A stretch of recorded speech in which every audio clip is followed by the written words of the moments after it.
Today we are going to see about a laser. So quantum optics contains laser. Here light can be considered as a particle or photon. This phenomena of laser can be explained by assuming particle nature of light. Now we see about the atom. Atom दो states में present रहता है, ground state में और excited state में. Generally atoms exist in lower energy state. अगर atoms lower energy state में exist करते हैं तो उसको हम बोलते हैं ground state. और अगर atoms ground state में रहते हैं और फिर वहाँ पे कुछ incident energy को absorb करते हैं तो वो shift हो जाएंगे higher energy state में. That state will be known as excited state. फिर ground state में जो atoms की energy रहती है वो less energy रहती है, इसलिए एटम्स जो रहते हैं वो ग्राउंड स्टेट में ज्यादा स्टेबल रहते हैं.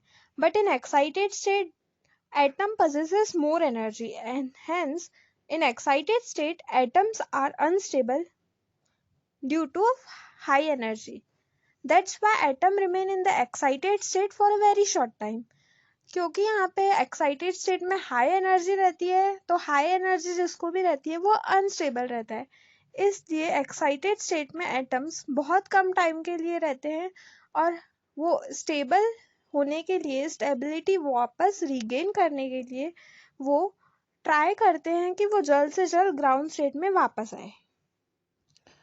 जब एक्साइटेड स्टेट से एटम ग्राउंड स्टेट में वापस आता है तो वो कुछ एनर्जी रिलीज करता है, तो वो एनर्जी लाइट या तो फिर हीट के फॉर्म में रिलीज होती है. That is emission of energy in the form of light, photon और heat. Now next topic is when light radiation is incident on the matter then following three processes are likely to occur. जब भी light radiation को हम incident करेंगे किसी भी matter पे तो हमारी तीन प्रोसेसेस वहां पे होगी: absorption, spontaneous emission and stimulated emission. Now let me see these processes in details. First of all absorption.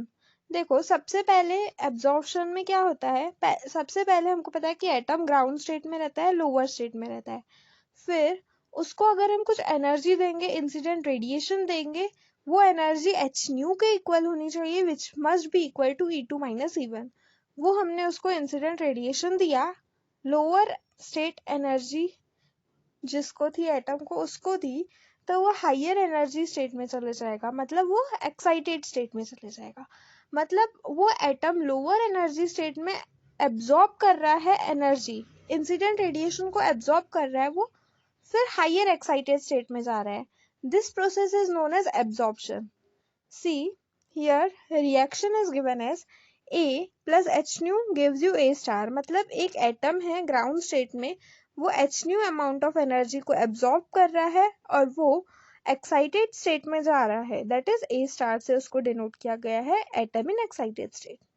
This was all about absorption. Then spontaneous emission. अब हमने पहली प्रोसेस देखी एब्जॉर्प्शन, वहां पे एटम एक्साइटेड स्टेट में चले गया, लेकिन अगर एक्साइटेड स्टेट में एटम है तो वहां पे हमको पता है कि सबसे ज्यादा एनर्जी रहती है एक्साइटेड स्टेट में, तो वहां पे एटम अनस्टेबल रहेगा, इसलिए वो ट्राई करेगा कि जल्द से जल्द वो वापस ग्राउंड स्टेट में जाए. और लाइफ टाइम जो रहती है एक्साइटेड स्टेट की वो भी बहुत कम रहती है, 10⁻⁻⁸ सेकेंड. इसलिए हम कुछ भी नहीं करते without our any external work. This emission takes place spontaneously. So this is spontaneous emission. Like फिर after emission it will give you h new amount of energy release out which is equal to E2 minus E1, and then atom drops to lower state. The reaction for this spontaneous emission is A star means जो atom था A वो excited state में था, वहां से उसने energy release की तो वो एटम जो हुआ ग्राउंड स्टेट में आ गया, तो A plus h nu amount of energy उसने रिलीज की. This was about the spontaneous emission. और जो स्पॉन्टेनियस एमिशन रहता है यहाँ पे जो h nu amount of energy release होगी वो अनपोलराइज्ड लाइट होगी, पोलराइज्ड नहीं होगी. Then let's see about the stimulated emission. Now अगर एब्जॉर्प्शन की प्रोसेस हुई और स्पॉन्टेनियस प्रोसेस ये खुद ही होती है, और स्टिमुलेटेड एमिशन ये एक्सटर्नल मीन्स से होता है। मतलब अगर हम कोई इंसिडेंट रेडिएशन दे इस स्टिमुलेशन एमिशन को होने के लिए, मतलब एक्साइटेड स्टेट से एटम को वापस ग्राउंड स्टेट में लाने के लिए अगर हम कुछ इंसिडेंट रेडिएशन देते हैं तो वहां पे स्टिमुलेटेड एमिशन होता है। यहाँ पे देखिए हमने इंसिडेंट रेडिएशन दिया तो यहाँ से एटम जो है एक्साइटेड स्टेट से ग्राउंड स्टेट में वापस आ गया, तो यहाँ पे जो एनर्जी रिलीज होगी that will B 2 times of incident radiation.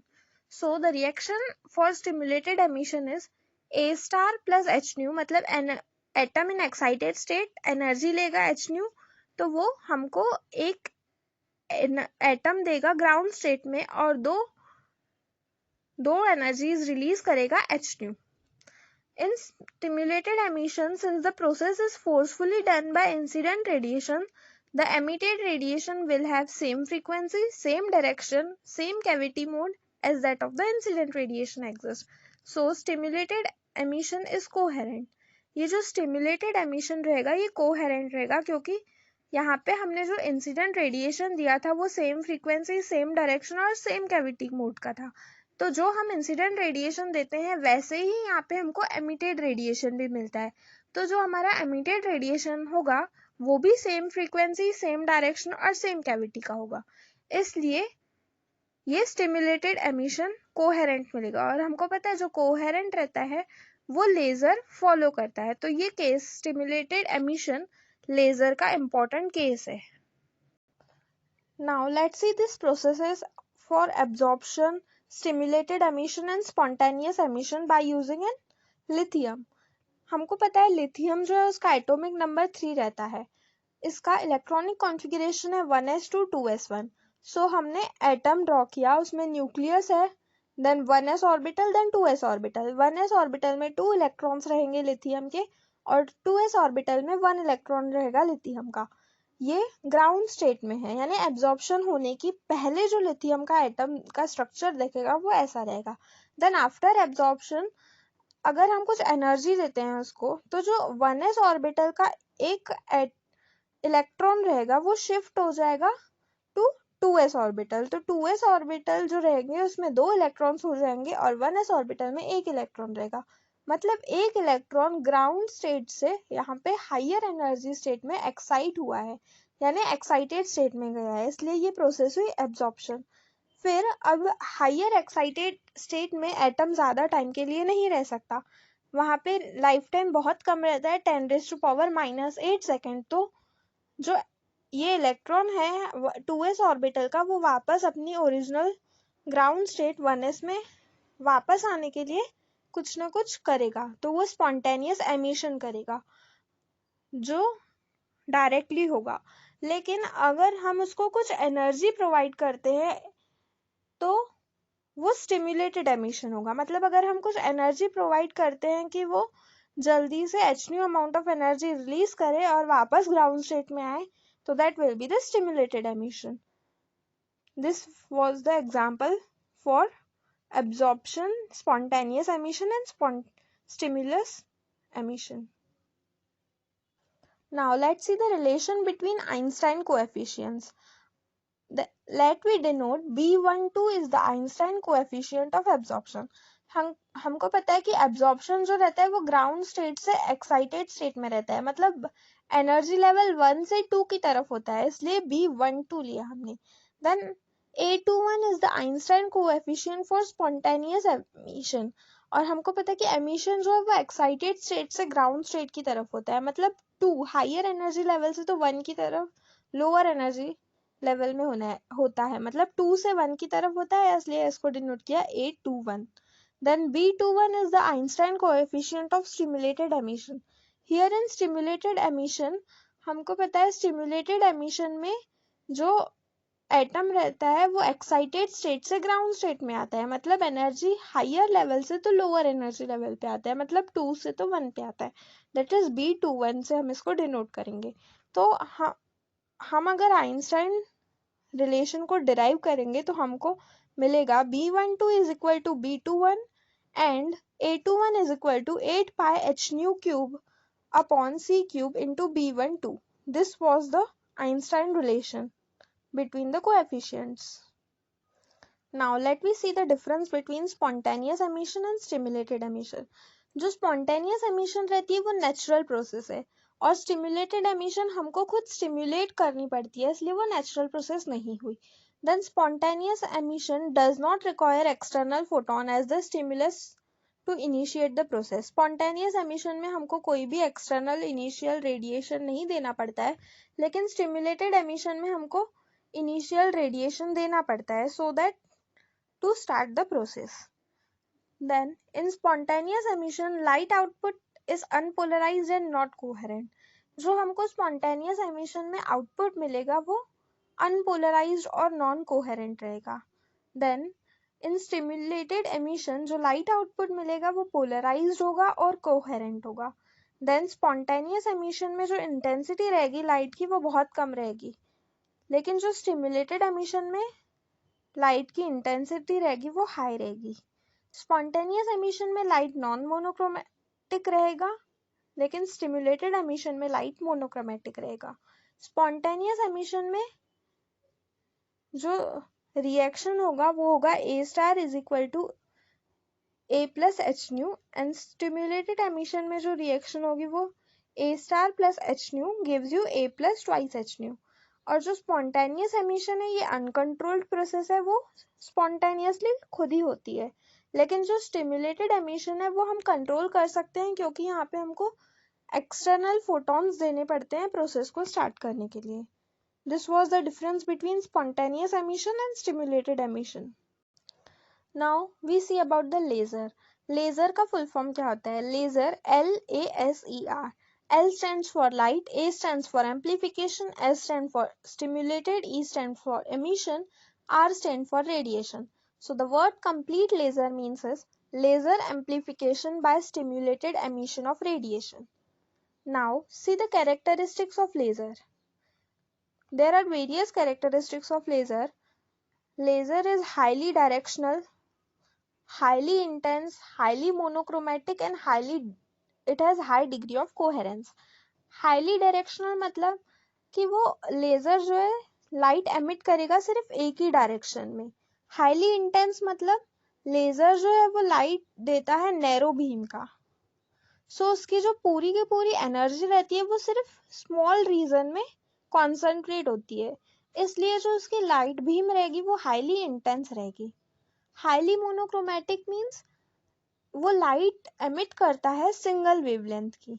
High degree of coherence means उसको कांस्टेंट फेज डिफरेंस रहता है दो या दो से ज्यादा वेव्स के बीच में, इसलिए इसको हाई डिग्री ऑफ कोहेरेंस रहता है. लेजर का मोस्ट इंपॉर्टेंट कैरेक्टरिस्टिक्स है कि वो हाई डिग्री ऑफ कोहेरेंस रहना चाहिए. अगर बाकी प्रॉपर्टी सेटिस्फाई होती है और ये एक प्रॉपर्टी सेटिस्फाई नहीं होती है then it will not be a laser. So high degree of coherence is very important characteristics of laser. Now let me see the difference between laser and ordinary light. Laser emits light in only one direction, but ordinary light emits light in all direction. Laser give light into a narrow beam, so it is highly intense. Laser ये narrow beam में light को देता है इसलिए ये high intense है, लेकिन जो ordinary light रहती है यानी सनलाइट वो सारी डायरेक्शंस में ऑल डायरेक्शंस में लाइट देती है, इसलिए उसकी इंटेंसिटी पुअर रहती है as compare to laser. Then laser is highly monochromatic and ordinary light is polychromatic. Laser is highly coherent, ordinary light is not highly coherent. Now let me see the main components of laser system. There are three main components of laser system. One is active medium, which is also known as lasing medium. Then second pumping, and third one is the resonator or optical cavity. तो देखो active medium और lazing medium ये जो रहता है ये solid liquid या gas का कोई भी एक मीडियम रहेगा जहाँ पे हम पंपिंग एक्टिविटी को करेंगे. देन पंपिंग मतलब पॉपुलेशन इन्वर्जन होता है. हमको पता है कि ग्राउंड स्टेट में एटम्स स्टेबल रहते हैं, इसलिए ज़्यादा से ज़्यादा एटम्स ग्राउंड स्टेट में रहते हैं और थोड़े से एटम्स एक्साइटेड होकर एक्साइटेड स्टेट में जाते हैं. लेकिन यहाँ पे पॉपुलेशन इन्वर्जन बोला है. पॉपुलेशन इन्वर्जन मतलब एक्साइटेड स्टेट में ज़्यादा पॉपुलेशन होना एटम्स की ग्राउंड स्टेट से. This was all about pumping. Now resonator और ऑप्टिकल कैविटी, ये कंसिस्ट करता है दो मिरर्स को या या तो फिर एक पेयर ऑफ रिफ्लेक्टर्स को। दो इसमें मिरर्स रहते हैं, एक टोटली रिफ्लेक्टर एक पार्शियली रिफ्लेक्टर। मतलब दो मिरर्स रहते हैं, एक मिरर को हम टोटली सिल्वर्ड करते हैं, दूसरे मिरर को पार्शियली सिल्वर्ड करते हैं। जो टोटली सिल्वर्ड मिरर रहेगा वो टोटल रिफ्लेक्टर रहेगा, और जो पार्शियली सिल्वर्ड मिरर रहेगा वो पार्शियली रिफ्लेक्टर होगा। से ये डायग्राम है कंपोनेंट्स ऑफ लेजर सिस्टम की। बीच में एक्टिव मीडियम रहता है, पॉपुलेशन इन्वर्जन हुआ है, मतलब एक्साइटेड स्टेट में ज्यादा एटम्स है, 4 एटम्स दिखाए गए हैं, और जो ग्राउंड स्टेट है उसमें 2 ही एटम्स है, मतलब कम एटम्स है। दोनों लेफ्ट और राइट साइड से मिरर्स लगाए गए हैं। जो लेफ्ट साइड का मिरर है वो टोटल रिफ्लेक्टिंग मिरर है, और जो राइट साइड का मिरर है it is partially reflecting mirror. जो ये मिरर्स है ये ऑप्टिकल कैविटी या रेजोनेटर बनाते हैं। देन हमने पॉपुलेशन देखा था, पॉपुलेशन इन्वर्जन। यहाँ पे नॉर्मल स्टेट में पहले ज्यादा एटम्स है और एक्साइटेड स्टेट में कम एटम्स है। कब रहते हैं ऐसा केस? जब थर्मल इक्विलिब्रियम कंडीशन होगी तब N1 ग्रेटर देन N2 होगा, और जब नॉन इक्विलिब्रियम कंडीशन आएगी तो वहाँ पे N2 ग्रेटर हो जाएगा N1 से। मतलब number of atoms in excited state will be greater than number of atoms in the lower और ग्राउंड स्टेट। ये इन्वर्टेड स्टेट में पॉसिबल है। मतलब इन्वर्टेड स्टेट मतलब बिना टेम्परेचर को चेंज किए हमको जो एटम्स है वो एक्साइटेड स्टेट में भेजने हैं, और कम एटम्स को ही हमको रहने देना है ग्राउंड स्टेट पे। ये पॉपुलेशन इन्वर्जन हुआ। Now see the pumping. Pumping बहुत सारे टाइप्स की रहती है, मतलब पॉपुलेशन इन्वर्जन अचीव करने के लिए हमको डिफरेंट मेथड्स है। तो first one is optical pumping. इसका एग्जांपल है रूबी लेजर। हम रूबी लेजर का कंस्ट्रक्शन और वर्किंग देखेंगे, उसमें ऑप्टिकल पंपिंग से पॉपुलेशन इन्वर्जन किया जाता है। Then second one is the electric discharge method. Third one is the inelastic atom atom collision method. This inelastic atom atom collision method is used in helium neon laser. Then fourth one is the chemical reaction method, and fifth one is the direct conversion method. This direct conversion method is used in semiconductor laser. The first which was used in ruby laser optical pumping, ये दो types की optical pumping रहती है, 3 level pumping scheme and 4 level pumping scheme.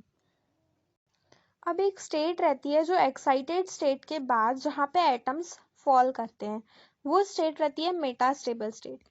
तो देखो, सबसे पहले atoms ground state में रहते हैं। वो अगर हम उसको कुछ इनिशियल रेडिएशन दे तो वो एक्साइटेड स्टेट में चले जाएंगे। बट वी नो दैट जो एक्साइटेड स्टेट रहती है वहाँ पे लाइफ टाइम बहुत कम रहता है, 10⁻⁻8 सेकेंड। तो बीच में एक मेटास्टेबल स्टेट हमको डालनी पड़ती है जहाँ पे जिसका लाइफ टाइम एक्साइटेड स्टेट से थोड़ा ज्यादा रहे। मतलब हमने मेटास्टेबल स्टेट रखी 10⁻³ सेकेंड, और हमको पता है कि 10⁻³ सेकेंड ये 10⁻8 सेकेंड से बहुत ज्यादा है, यानी लाइफ टाइम मेटास्टेबल स्टेट का एक्साइटेड स्टेट से ज्यादा रहेगा। तो एटम्स जो एक्साइटेड स्टेट में गए थे वो मेटास्टेबल पे आएंगे, और मेटास्टेबल स्टेट और से लेके वो एमिशन करेंगे जिससे लेजर एक्शन प्रोड्यूस होगा। हमको यहाँ पे ये मेटास्टेबल स्टेट इसलिए इम्पोर्टेंट है क्योंकि पॉपुलेशन इन्वर्जन एक्साइटेड स्टेट में पॉपुलेशन इन्वर्जन को अचीव करने के लिए हमको मेटास्टेबल स्टेट कंपलसरी है, जिसके कारण जो हमारे लेजर एक्शन है वो प्रोड्यूस होगा। Now let we see about the 3 level laser system. यहाँ पे 3 लेवल लेजर सिस्टम में हमको 3 एनर्जी लेवल्स लेनी पड़ती है, E1 E2 E3। E1 में N1 एटम्स रहेंगे, E2 में N2 एटम्स रहेंगे, और E3 एनर्जी लेवल में N3 एटम्स रहेंगे। सबसे पहले E1 जो है वो ग्राउंड स्टेट पे है और E3 एक्साइटेड स्टेट पे है। E2 ये मिडल में है तो ये मेटास्टेबल स्टेट पे होगी। सबसे पहले एब्जॉर्प्शन होगा, मतलब N1 एटम्स जो है वो N3 एटम्स बनेंगे, मतलब एनर्जी स्टेट E1 से E3 में एटम्स ट्रांसफर होंगे। एब्जॉर्प्शन होने के बाद जो हमारे एटम्स है वो एक्साइटेड स्टेट में चले गए। अब एक्साइटेड स्टेट का लाइफ टाइम बहुत कम है, 10⁻⁻8 सेकेंड। सो यहाँ से एटम्स जल्दी से नॉन रेडियो एक्टिव ट्रांजिशन करके, fast non radio active transition करके मेटास्टेबल स्टेट में आ जाएंगे, जिसका लाइफ टाइम 10⁻³ सेकेंड है, which is much more greater than that of the excited state. यहाँ पे मेटास्टेबल स्टेट में पॉपुलेशन इन्वर्जन अचीव होगी। यहाँ से फिर E2 से E1 तक आएंगे हमारे एटम्स और वहाँ पे स्टिमुलेटेड एमिशन परफॉर्म करेंगे। तो यहाँ से जो h amount of energy release होगी, that will produce the laser action. And this is all about the 3 level laser system. और जो नॉन रेडिएटिव ट्रांजिशन हमको E2 और E3 के बीच में मिला था, उसका मतलब एनर्जी जो है वो हीट के फॉर्म में आ रही है, not in the form of light. Then 4 level laser system. यहाँ पे 4 एनर्जी लेवल्स रहेगी, E1, E2, E3 and E4। E1 में N1 एटम्स रहेंगे, E2 में N2 एटम्स रहेंगे, E3 में N3 एटम्स रहेंगे और E4 एनर्जी लेवल में N4 एटम्स रहेंगे। E1 जो रहेगी वो ग्राउंड स्टेट रहेगी, E4 जो रहेगी वो एक्साइटेड स्टेट रहेगी और E3 जो रहेगी वो मेटास्टेबल स्टेट रहेगी। तो सबसे पहले ग्राउंड स्टेट से एक्साइटेड स्टेट में एटम्स एनर्जी अब्सॉर्ब करके ट्रांसफर होंगे। तो एब्जॉर्प्शन हुआ E1 to E4। Then E4 से E3 पे नॉन रेडिएटिव ट्रांजिशन हुआ, which is fast non radiative transition. मतलब यहाँ पे एनर्जी जो है वो हीट के फॉर्म में रिलीज होगी, लाइट के फॉर्म में रिलीज नहीं होगी। अगर यहाँ पे एनर्जी लाइट के फॉर्म में रिलीज होती तो वो लेजर एक्शन प्रोड्यूस करता, तो यहाँ पे एनर्जी हीट के फॉर्म में रिलीज होगी। फिर जो एटम्स है वो हमारे मेटास्टेबल स्टेट में आ गए। यहाँ पे मेटास्टेबल स्टेट का लाइफ टाइम है 10⁻³ second, which is much more greater than that of the excited state. तो यहाँ पे हमारे एटम्स कुछ टाइम रुकेंगे तो वो पॉपुलेशन इन्वर्जन अचीव कर लेंगे। तो यहाँ से अब जो E3 से E2 तक एमिशन होगा, स्टिमुलेटेड एमिशन, वो लेजर एक्शन प्रोड्यूस करेगा। सो हमारा लेजर एक्शन 4 लेवल सिस्टम में E3 से तो E2 तक होगा। देन E2 से E1 तक, E2 का जो है वो शॉर्ट टाइम लाइफ है, इसलिए हमारे जो एटम्स है वो E2 से E1 तक very fast non radiative transition करके अपने वापस ग्राउंड स्टेट E1 पर आ जाएंगे। This was all about the 4 level laser system. Now let's see about the ruby laser, which is solid state laser. ये जो रूबी लेजर है ये Al2O3 एटम से बना हुआ है। इसमें क्रोमियम एटम्स रहते हैं, विच 0.05% बाय वेट इसमें क्रोमियम एटम्स रहेंगे। ये 3 लेवल लेजर है। इसमें ऑप्टिकल पंपिंग हम यूज करने वाले हैं। इसके एडवांटेजेस है, ये इजी टू कंस्ट्रक्ट है और ऑपरेट भी इजीली हो सकता है। Very short and intense beam up to a power of 10 kilowatt. हमको इसमें से बहुत नैरो बीम मिलती है, बहुत इंटेंस बीम मिलती है जो कि 10 किलोवाट का पावर देती है। It is very much. और इसका डिसएडवांटेज है कि लेजर बीम ये पल्स लाइक है and its operation duration is very large. ये बहुत कम टाइम के लिए ऑपरेट होती है और इसकी जो बीम है वो नॉन कंटिन्यूअस है, मतलब मिलती है फिर बंद हो जाती है फिर मिलती है, ये ऐसा लेजर है। तो large amount of pumping power is necessary for population inversion, और यहाँ पे पॉपुलेशन इन्वर्जन लाने के लिए हमको लार्ज अमाउंट ऑफ पंपिंग करनी पड़ती है। सो ये रूबी लेजर है।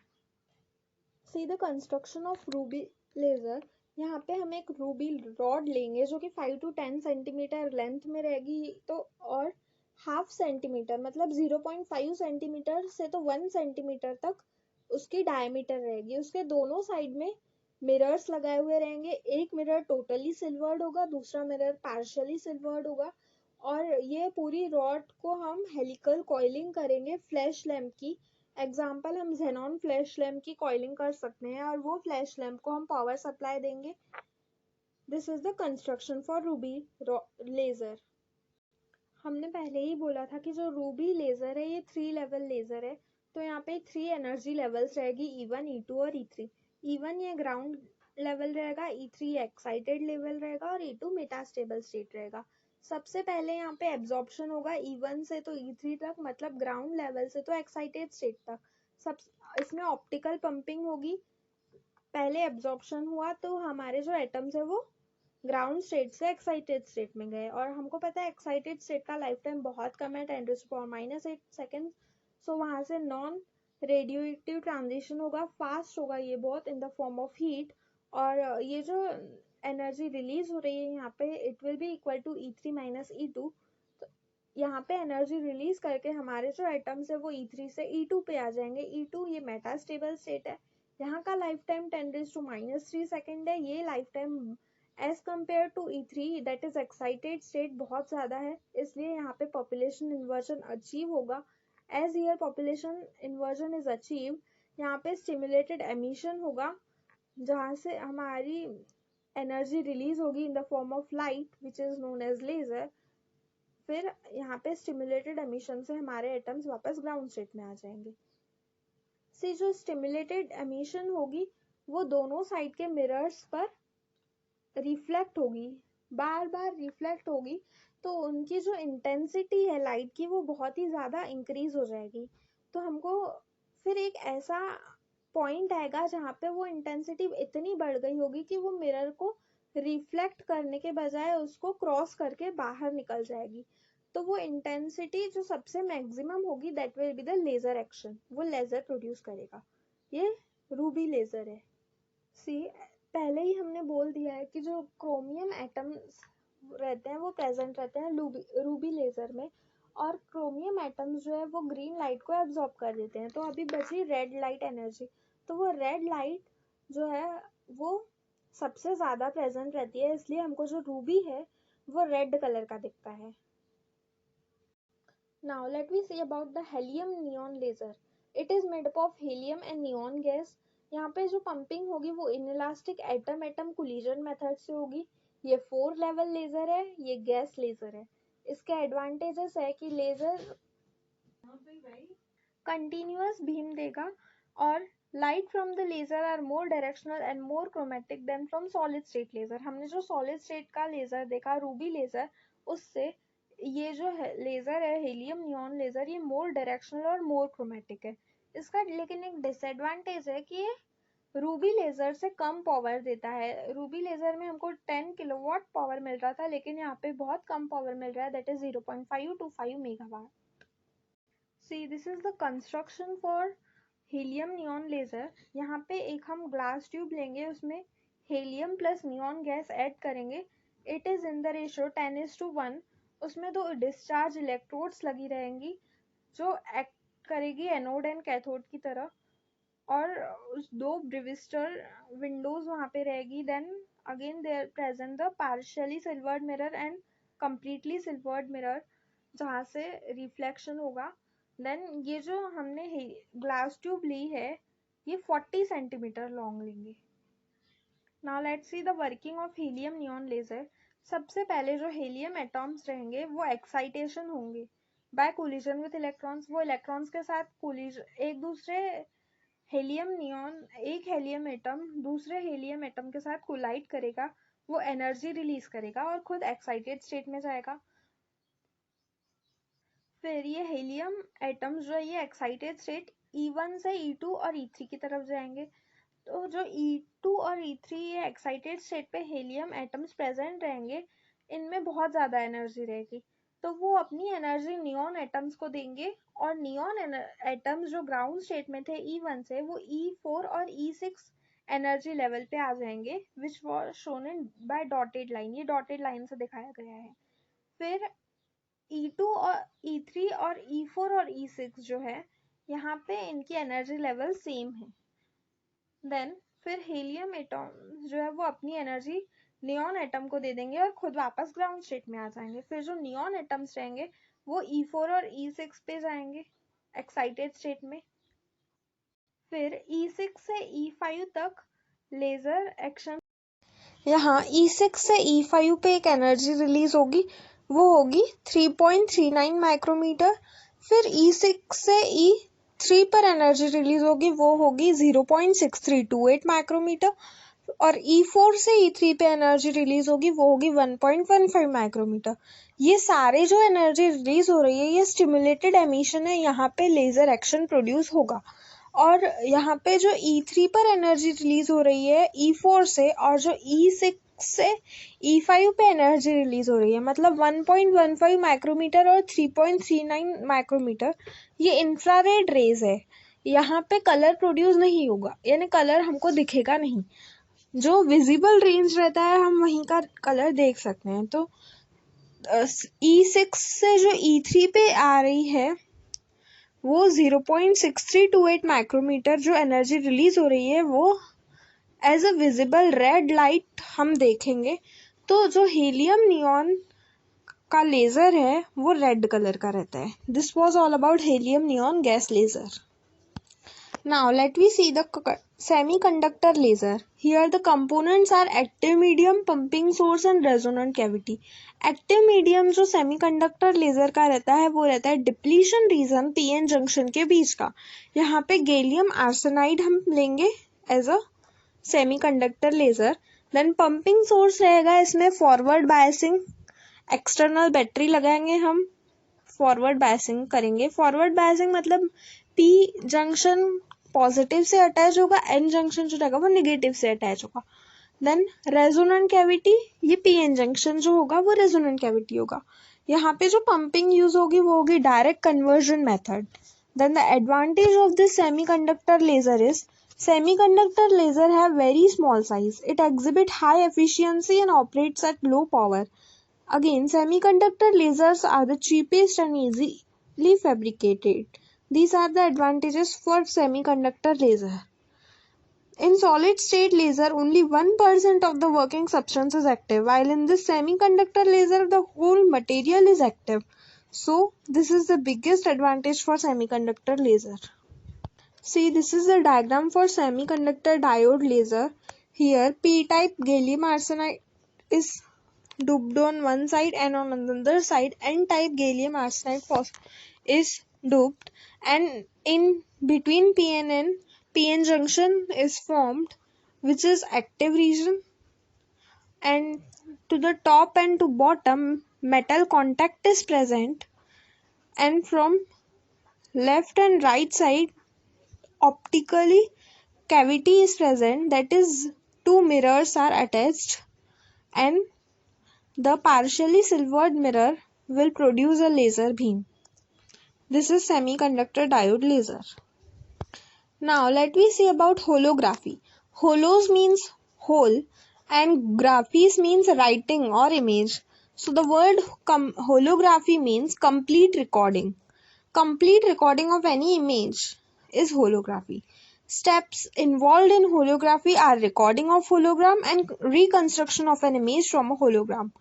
This holography is used for 3D image formation. Holography 3D image बनाने के काम आती है. See, this is the diagram which tells us how can we record a hologram. सबसे पहले एक लेजर बीम हम इंसिडेंट करते हैं बीम स्प्लिटर पर। वहां से बीम जो लेजर बीम रहती है वो दो पार्ट्स में स्प्लिट हो जाती है। एक पार्ट होता है ट्रांसमिटेड बीम और दूसरा पार्ट रहता है रिफ्लेक्टेड बीम। जो ट्रांसमिटेड बीम रहती है वो 3D ऑब्जेक्ट के ऊपर जाती है और जो रिफ्लेक्टेड बीम रहती है वो डायरेक्टली होलोग्राफिक प्लेट या ग्लास प्लेट के ऊपर जाती है। और जो 3D ऑब्जेक्ट पे हमारी ट्रांसमिटेड बीम जा रही है, ऑब्जेक्ट बीम, वो 3D ऑब्जेक्ट पे जाके वहां से स्कैटर होगी और वो होलोग्राफिक प्लेट पर आएगी। तो दो बीम्स होलोग्राफिक प्लेट पर आके मिलेगी, रिफ्लेक्टेड बीम और बीम स्कैटर्ड फ्रॉम ऑब्जेक्ट। तो वहां पे एक होलोग्राफिक इमेज का रिकॉर्डिंग होगा। फिर नेक्स्ट स्टेप में ये इमेज को रिकंस्ट्रक्शन होगा होलोग्राम से। फिर वो इमेज हमको एज अ 3D इमेज दिखने वाली है। This was all about holography. Now let us see the applications of laser. Industrial application includes cutting, welding, war weapon, drilling, laser marketing, which includes barcode printing, then laser printer. Chemical applications include it is used to start the fusion process, also used to separate isotopic species of an element. Again, it is used to break the molecules. Medical applications include नेत्र विज्ञान, मतलब retina अगर damage हो जाता है तो उसके treatment में भी ये लेजर यूजफुल है। Then surgery of cancer, laser angioplasty and dentistry, these all are the medical applications, and other applications are also. Then biological applications, it is used for tissue destruction. Other applications includes holography, laser lighting display, surveying, fiber optic communication system, cosmetic skin treatments, research and military.